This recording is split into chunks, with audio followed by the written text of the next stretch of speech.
আমাদের ৭৯ কোটি টাকা বাজেট আমরা ঘোষণা করেছি। এই ঘোষণা উপলক্ষে নাঙ্গলকোটে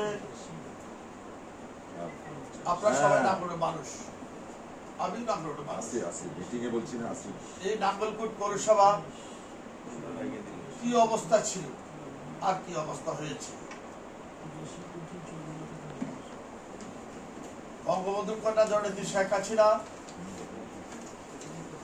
দীর্ঘদিন ক্ষমতা থাকার কারণে বাংলাদেশ আওয়ামী লীগের মনোনীত প্রার্থী হিসেবে আমি ২বার মেয়র হয়েছি। এই পৌরসভা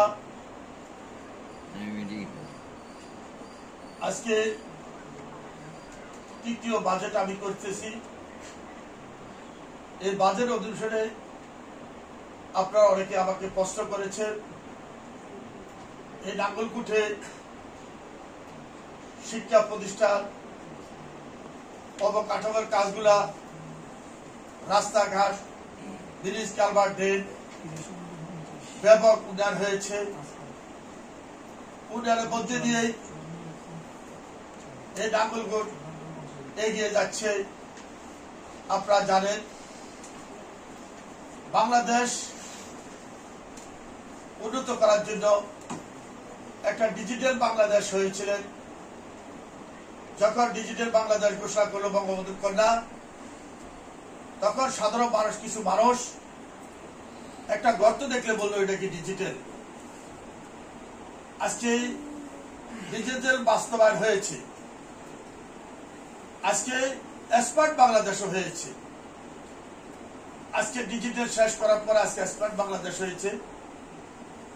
স্মার্ট বাংলাদেশ নাঙ্গলকোট পৌরসভাকে আমরা স্মার্ট পৌরসভা ঘোষণা করেছিলাম, স্মার্ট পৌরসভা হয়েছিল নাঙ্গলকোটে। আজকে আপনারা বলেছেন বর্জ্য ব্যবহারের কথা বলেছেন।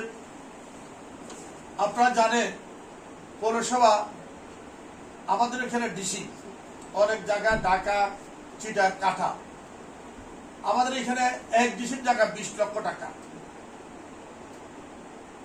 বর্জ্য ব্যবহারে যখন আমরা জায়গা চেয়েছিলাম অনেক দূরে জায়গাতে দেখেছিলাম, কিন্তু আমাদের পৌরসভার অর্থ নাই যে বর্জ্যের জায়গা নেওয়ার জন্য। আমি স্থানীয় শাখা মন্ত্রীকে অভিনন্দন জানাই, উনি একজন ভালো মন্ত্রী।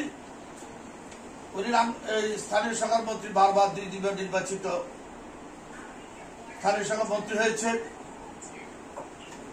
উনি সফল মন্ত্রী। সাবেক আমাদের অর্থমন্ত্রী মহোদয়, পরিক্রমা মন্ত্রী মহোদয় ছিলেন, পরবর্তী অর্থমন্ত্রী হয়েছিলেন বঙ্গবন্ধু কন্যা জননেত্রী শেখ হাসিনা। বাংলাদেশের যত পৌরসভা আছে সব পৌরসভাকে সমানভাবে উনি বিবেচনা করেন। বিবেচনার মধ্যে আমাদের নাঙ্গলকোট পৌরসভার অবস্থা আপনারা দেখেছেন। এই পৌরসভা গ শ্রেণী ছিল, এরপরে আপনার ক শ্রেণী হয়েছে। আজকে পৌরসভা স্মার্ট পৌরসভা হয়েছে। আমি মনে করি আমাদের পৌরসভার এই নাঙ্গলকোট পৌরসভা দেখার জন্য অনেক জায়গা থেকে এসেছে। এই পৌরসভার উন্নয়ন এবং ডেকোরেশন, আমাদের যে সুন্দর পৌরসভা আমরা গড়েছি, অনেক জায়গা থেকে এসে আমাদের এখান থেকে ছবি উঠে নিয়ে গেছে। আমি আমাদের কাউন্সিলররা এবং আমার নাঙ্গলকোট যারা আমাদেরকে ভোট দিয়ে নির্বাচিত করেছে, তাদের সহযোগিতা আমরা আজকে এতটুকু এগিয়ে যে আমরা ছিলাম। আজকে আমরা বর্জ্য ব্যবহার বলেছেন, রেললাইনের পাশে একজনের গর্ত দিয়েছে ওনার জায়গা পূরণের জন্য।